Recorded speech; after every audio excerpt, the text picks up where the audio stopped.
Jésus-Christ a vécu sur la terre au milieu des mêmes épreuves, des mêmes tentations que nous. Il a vécu sans péché, il est mort pour nous. Et maintenant, il s'offre à prendre sur lui nos péchés et à nous donner sa justice.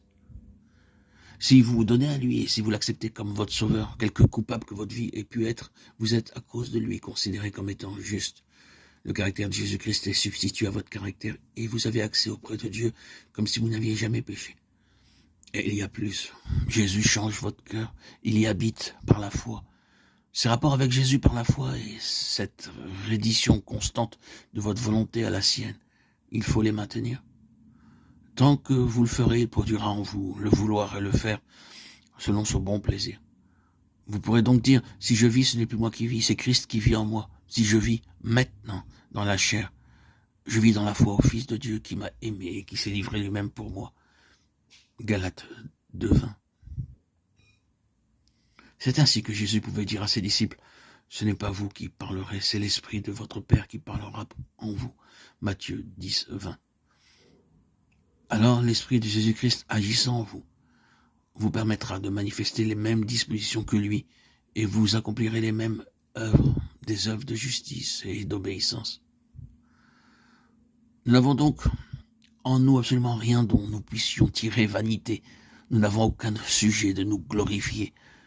C'est sur la justice de Jésus qui nous est imputée, sur celle que son esprit produit en nous et par nous, que reposent toutes nos espérances.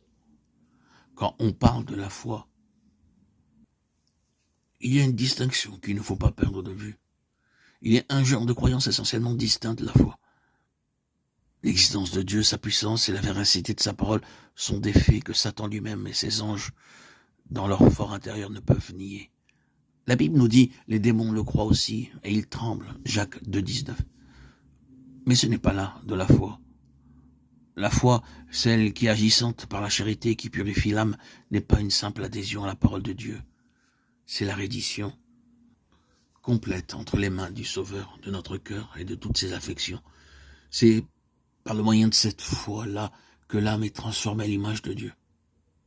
Et ainsi, le cœur qui, dans sa condition irrégénérée, ne se soumet pas à la loi de Dieu, il ne le peut même pas, trouve désormais son plaisir dans la pratique de ses saints préceptes et s'écrit avec le psalmiste « Combien j'aime ta loi ».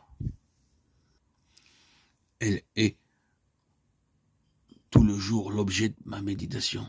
Psaume 119, 97. Et la justice de la loi est accomplie en nous, qui marchons non selon la chair, mais selon l'esprit.